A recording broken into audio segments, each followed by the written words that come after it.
Saudara, hari ini Pengadilan Negeri Bandung melanjutkan sidang pra-peradilan Peggy Setiawan dengan agenda sidang mendengarkan jawaban dari kuasa hukum Polda Jawa Barat atas gugatan pra-peradilan penetapan status tersangka Peggy Setiawan. Sidang hari ini, tim kuasa hukum Polda Jawa Barat menjawab dari gugatan pra-peradilan penetapan status tersangka Peggy Setiawan dengan termohon Polda Jawa Barat di Pengadilan Negeri Bandung. Tim kuasa hukum Polda Jawa Barat menunjukkan alat bukti di sidang yang digelar hari ini. Alat bukti yang ada kita sudah siap semuanya. Untuk rekan-rekan media nanti bisa simak alat-alat bukti apa saja yang nanti kita sampaikan. Sementara itu, tim kuasa hukum Peggy Setiawan, salah satunya yaitu Tony RM, mengatakan pihaknya menyiapkan replik atas jawaban tim kuasa hukum Polda Jawa Barat. Hari ini mereka mendengarkan jawaban Polri, di mana Tony juga mempersoalkan soal penetapan DPO dan penyitaan barang bukti milik Peggy Setiawan. Kami memang menyiapkan replik. Biasanya replik itu mempertahankan apa yang sudah didalilkan dalam permohonan atau gugatan. Pada pokoknya itu, hanya saja nanti dikembangkan atau ada lebih yang spesifik itu nanti setelah melihat jawaban. Dalam sidang pra-peradilan Peggy Setiawan kemarin, permohonan dari pihak Peggy Setiawan sebagai pemohon dibacakan. Dalam sidang, tim kuasa hukum Peggy Setiawan meminta hakim membebaskan dan juga memulihkan nama baik Peggy Setiawan.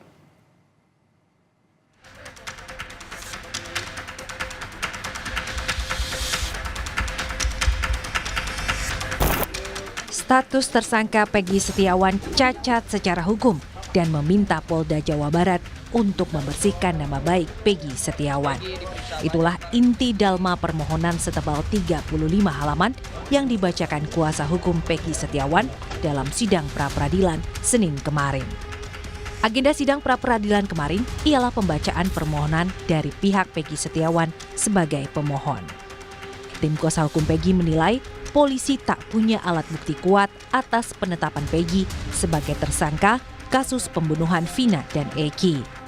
Tim kuasa hukum Peggy meminta hakim memulihkan nama baik Peggy dan keluarga serta membebaskan Peggy Setiawan. Atas nama pemohon tanggal 21 Mei 2024 haruslah dinyatakan tidak sah dan atau tidak mempunyai kekuatan hukum. 8.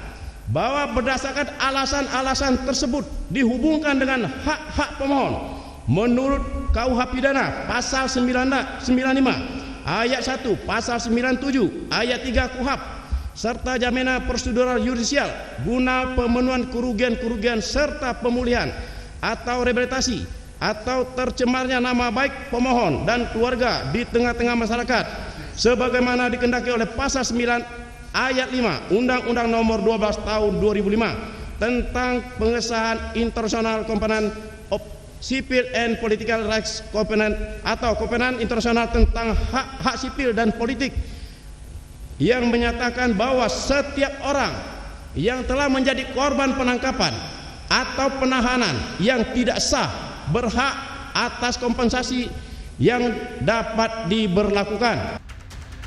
Selain itu, kuasa hukum Peggy menyatakan tidak ada langkah penyidikan dalam penetapan Peggy sebagai tersangka kasus pembunuhan Vina dan Eki.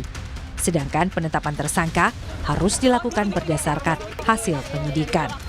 Beberapa bukti yang digunakan untuk menetapkan Peggy sebagai tersangka tidak memiliki bukti yang kuat. Nah, penetapan tersangka juga ini harus ada 2 alat bukti ya. Sementara tadi sudah disampaikan alat bukti itu setelah ditetapkan tersangka masih dicari-cari. Kami merasakan sebagai penasihat hukum ketika mendampingi ya saksi-saksi terakhir ya di Polresta Cirebon memeriksa Dede Kurniawan saja masih mencari motif, masih mencari alat bukti yang tadi. Sementara itu, keluarga Peggy Setiawan hadir langsung di sidang pra-peradilan. Pihak keluarga yakin Peggy tak bersalah dan berharap Peggy bisa dibebaskan. Semoga Peggy cepat bebas. Tapi barusan sempat ngejenguk Peggy kapan Bu terakhir? Kamis kemarin. Iya. Ada yang disampaikan mungkin Bu dari Peggy menjelang Ya Peggy hanya minta doanya aja, doain supaya Peggy cepat bebas. Hari ini kan udah dimulai nih Bu, nggak dibatalin lagi, perasaannya gimana Bu? Alhamdulillah sedikit lega, ada harapan untuk anak saya segera bebas. Baik, makasih banyak. Iya, sama-sama. Menanggapi permohonan Peggy, tim hukum Polda Jawa Barat menyatakan siap menunjukkan alat bukti yang menguatkan Peggy Setiawan sebagai tersangka kasus pembunuhan Vina dan Eki di Cirebon. Itu hak mereka untuk menyampaikan, tapi kami sangat siap menunjukkan alat bukti yang telah dilakukan oleh tim penyidik Polda Jawa Barat. Pak, kira-kira untuk alat buktinya nanti Pak akan ditunjukkan untuk persidangan selanjutnya atau bagaimana Pak? Ya, nanti kita akan sampaikan nanti di persidangan di Jawa. Ya, kalau besok kan jawaban aja. Besok jawaban dalil-dalil yang tadi disampaikan ke kita. Kalau alat bukti nanti ada jadwalnya sendiri. Sidang yang digelar hari ini beragendakan jawaban dari pihak Polda Jawa Barat, replik dan duplik. Kemudian tahap pembuktian dari tim kuasa hukum Peggy Setiawan akan dijadwalkan pada Rabu 3 Juli. Sementara bukti dari penyidik berupa keterangan ahli dan surat akan dilakukan pada Kamis 4 Juli. Kesimpulan akan disampaikan pada Jumat 5 Juli. Putusan sidang pra-peradilan atas penetapan tersangka Peggy Setiawan akan dibacakan hakim pada Senin 8 Juli 2024. Tim Liputan Kompas TV. Sementara itu, Saudara, tim hukum Polda Jawa Barat menyatakan menolak seluruhnya pra-peradilan yang diajukan oleh Peggy Setiawan. Mereka berdalih penetapan tersangka sesuai dengan prosedur hukum. Tim hukum Polda Jawa Barat dalam sidang pra-peradilan yang beragendakan mendengarkan jawaban Polda Jawa Barat menyebut penetapan Peggy sebagai tersangka sudah sesuai dengan prosedur dan sah secara hukum. Polda Jawa Barat meminta hakim untuk menolak permohonan pra-peradilan seluruhnya. Maka berdasarkan dalil-dalil dan alasan tersebut di atas, termohon memohon kiranya Yang Mulia Hakim yang memeriksa dan mengadili perkara pra-peradilan ini berkenan untuk memutuskan sebagai berikut. Dalam perkara 1, menolak permohonan pra-peradilan dari pemohon untuk seluruhnya. 2, menyatakan bahwa penetapan pemohon sebagai tersangka adalah sah menurut hukum. 3, menghukum pemohon pra-peradilan untuk membayar biaya yang timbul dalam perkara ini.